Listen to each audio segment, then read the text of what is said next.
दूर किसी जंगल में बरसात शुरू हो चुकी थी और बरसात भी ऐसी शुरू हुई थी कि रुकने का नाम नहीं ले रही थी।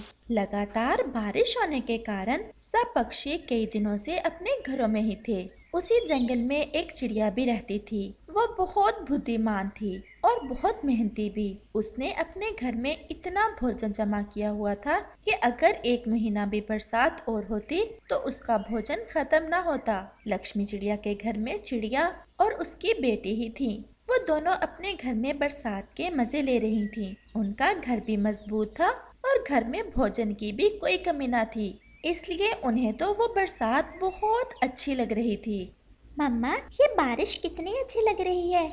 हाँ बेटा, बारिशें तो मुझे भी बहुत पसंद है। जब मैं तुम्हारे जितनी थी तो मैं गर्मियों की बारिश में बहुत ज्यादा नहाया करती थी। हम सब दोस्तों सारा दिन ही बारिश के मजे किया करते थे और जब सर्दी के मौसम में बारिश होती थी तो मैं रात को अपनी मम्मा के साथ लेटकर कहानी सुना करती थी। मम्मा, मुझे भी कहानी सुनाए ना। अच्छा, तो मेरी राजकुमारी ने भी कहानी सुननी है? फिर आ जाओ मेरे पास। और फिर गुड़िया अपनी मम्मा के पास आ जाती है। वो राजकुमारी उस जंगल की सबसे सुंदर पक्षी थी और उसका पापा महाराजा ये चाहता था कि उसके राजकुमारी की शादी भी किसी सुंदर से राजकुमार के साथ हो। लक्ष्मी चिड़िया अपनी बेटी को कहानी सुना रही थी और उसकी बेटी कहानी सुनते सुनते सो जाती है और फिर रात गहरी हो जाती है और लक्ष्मी चिड़िया भी सो जाती है। लक्ष्मी चिड़िया के साथ वाले पेड़ पर एक कौवे का घर था। वो अपने घर में अपनी पत्नी के साथ रहता था। वो और उसकी पत्नी दोनों ही बहुत कामचोर थे। दोनों ने बरसात से पहले भोजन भी बिल्कुल जमा नहीं किया था और अब वो दोनों ही भूख से बेसुध अपने घर में बैठे हुए थे। कालू, मेरे तो पेट में चूहे दौड़ रहे हैं और आंखों के सामने अंधेरा छा रहा है और ये बरसात तो रुकने का नाम नहीं ले रही। बरसात रुके तो मैं जाकर किसी पक्षी के घोंसले से कुछ चुरा लाऊं।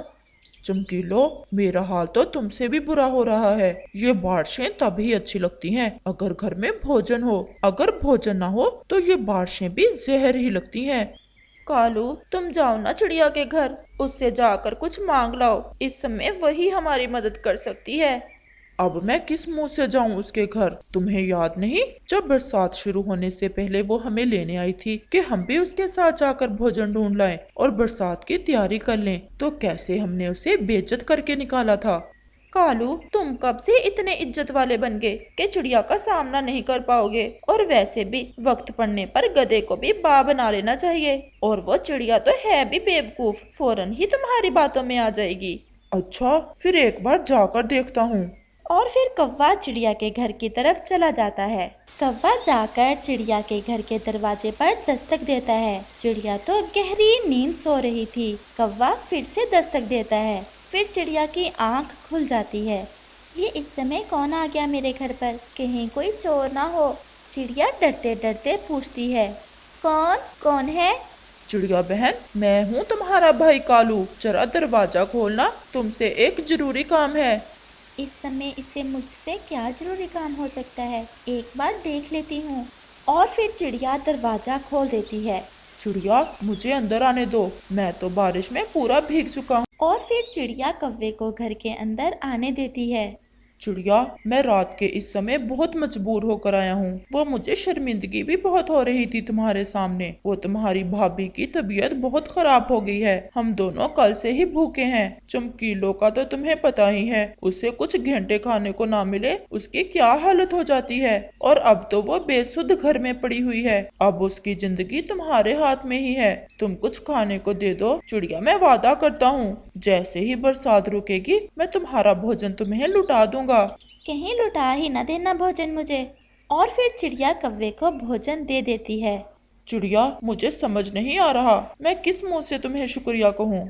आप मुझे शुक्रिया ना कहें, बस खुद को बदल लें। अब अगर तुम्हारे घर में भोजन होता तो तुम्हें ऐसे शर्मिंदा ना होना पड़ता। अब आप जाएं, कहीं हमारी आवाजों से मेरी बेटी की नींद ना खराब हो जाए।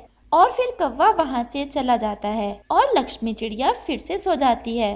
कालू, अब कुछ जान में जान आई है। चमकीलो, अब जान में जान तो आ गई है, लेकिन कल क्या करेंगे? मैं तो अब उस चिड़िया के घर बिल्कुल नहीं जाऊंगा। पहले ही बड़े भाषण सुनकर आया हूँ मैं। कालू, मेरा तो मन कर रहा है चिड़िया के घर का सारा भोजन ही चुरा लाएं। वैसे तुम्हारी बात तो ठीक है, मांग कर उस चिड़िया से बातें सुनने से बेहतर है हम उसका भोजन चुरा लाते हैं। तो फिर चलें, अब तक तो वो गहरी नींद में सो रही होगी। हाँ हाँ चलो।